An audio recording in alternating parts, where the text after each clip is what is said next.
Donald Trump will expand the number of countries whose citizens are banned from travelling to the US to more than 30, Secretary Kristi Noem has said.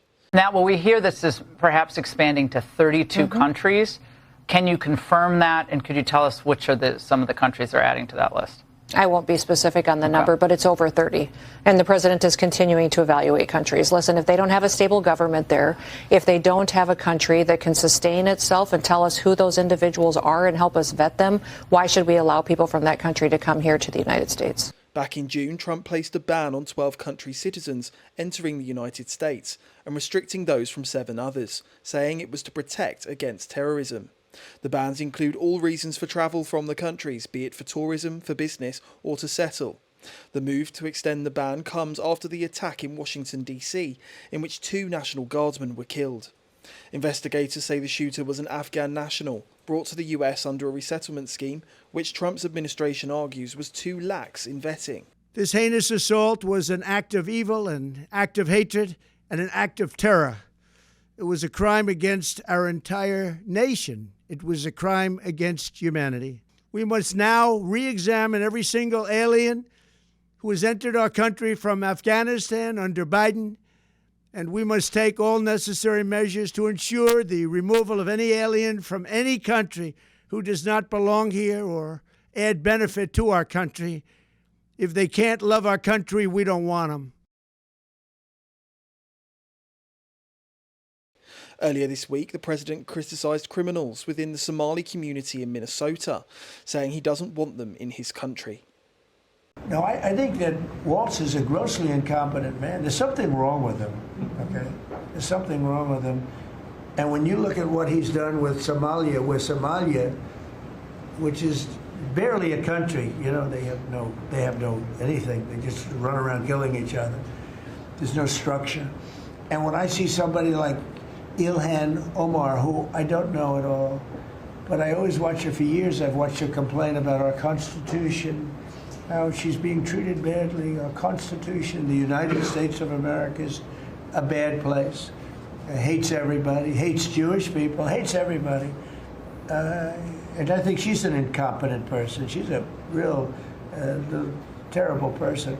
But when I watch what is happening in Minnesota, the land of 1,000 lakes, or however many lakes they have, they got a lot of lakes, but this beautiful place, and I see these people ripping it off, and now I'm understanding, and you're going to look at that's I hear they ripped off Somalians, ripped off that state for billions of dollars, billions, every year, billions of dollars, and they contribute nothing.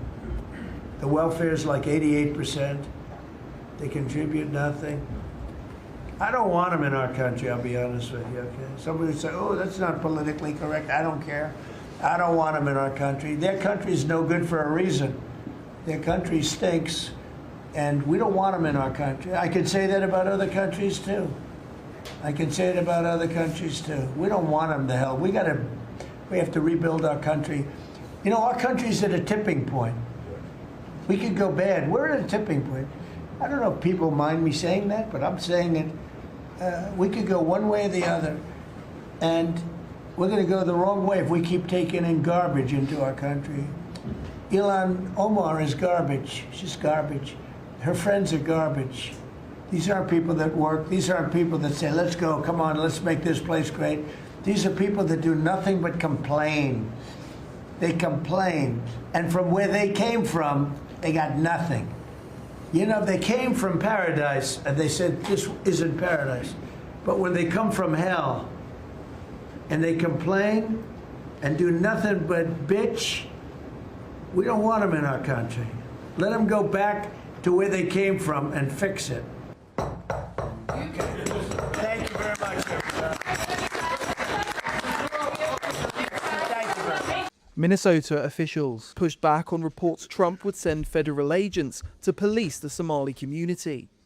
We are here to respond to a number of credible reports from several media outlets relaying that there are as many as 100 federal agents that will be deployed to the Twin Cities with a specific focus on targeting our Somali community. To our Somali community, we love you and we stand with you. That commitment is rock solid. Minneapolis is proud to be home to the largest Somali community in the entire country. They've been here for decades. Targeting Somali people means that due process will be violated, mistakes will be made. And let's be clear, it means that American citizens will be detained for no other reason than the fact that they look like they are Somali. That is not now and will never be a legitimate reason. And by the way, there are more than 80,000 Somali people living in Minnesota. Almost all of them are both documented and citizens. To, again, villainize an entire group is ridiculous under any circumstances. And the way that Donald Trump is consistently doing it, I think, calls into question major constitutional violations. And it certainly violates the moral fabric of what we stand by in this country as Americans. I am proud to say I'm a Somali American. This country welcomed me and my family 26 years ago. It has provided me a life that I did not have in Somalia. We came here and we are thankful to be here. I've been educated here, got the opportunity to serve my community, to be a council member. I know many families are fearful tonight. They are.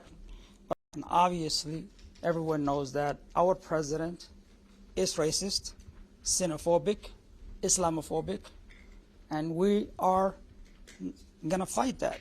America has a history of fighting and stopping those kind of individuals who continue to divide people and divide communities.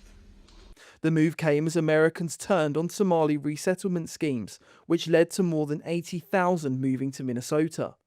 Earlier this year, the late Charlie Kirk highlighted the case of a 42-year-old Somali migrant who had abducted and raped a 12-year-old girl.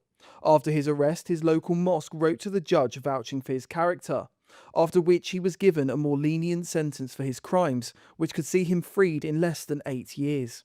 In its letter to the judge, the mosque said it was writing to express our strong and heartfelt support for the attacker. They said he had faced the challenge of starting over in a new culture, which involves raising children in an environment far different from the one we grew up in. The mosque described Diri as a devoted family man and an outgoing person who would talk to anyone, was a kind human being and an active volunteer in our mosque. The letter is dated 11th of July this year and said Diri's family in Somalia were dependent on cash he would send them home. Fox News revealed this week that more than 40% of households in Somalia were reliant on remittances from abroad, with the Somali diaspora sending $1.7 billion home per year. US Citizenship and Immigration Services Director Joseph Edlow also cited widespread immigration fraud in the community, necessitating Trump's crackdown. Some of the other troubling cases that our officers found. In one case, officers identified an alien who had overstayed his visa waiver, who was the son of a known or suspected terrorist on the no-fly list. He had previously been found to have engaged in marriage fraud, which resulted in the denial of several immigration benefit requests. He was arrested and is now presently being returned to his country of origin. In another, an individual admitted to obtaining a fake death certificate in Kenya for just $100 to prove he was no longer married. In reality, his wife is alive, living here in Minneapolis, and is the mother of 5 of his children. And incidentally, he has another wife living in Sweden with whom he has an additional 3 children. In another case, an alien entered the United States without inspection in 2023, was released by Border Patrol.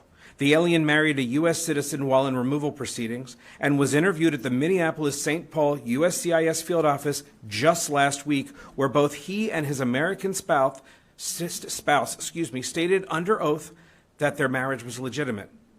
The USCIS officers conducting the interview were suspicious. The site visits were authorized the same day. The American spouse ultimately that afternoon admitted the marriage was fraudulent and entered into solely for immigration purposes and withdrew her petition for that alien. This type of same-day action for from interview to site visit has really never happened before. And I am incredibly impressed and thankful to the diligent work of the agents who made that happen for the first time, but not for the last time. And finally, I wanted to note, in one case, an alien engaged in marriage fraud by taking advantage of an elderly U.S. citizen spouse, including threats and severe neglect. The American spouse was able to divorce the alien with the help of her family and caregivers, but the family still lives in fear of retaliation from the alien over the failed marriage fraud scam. These are not victimless crimes. Every case of fraud we uncover damages our national security, undermines the integrity of our immigration system. Nick Dunning, GB News.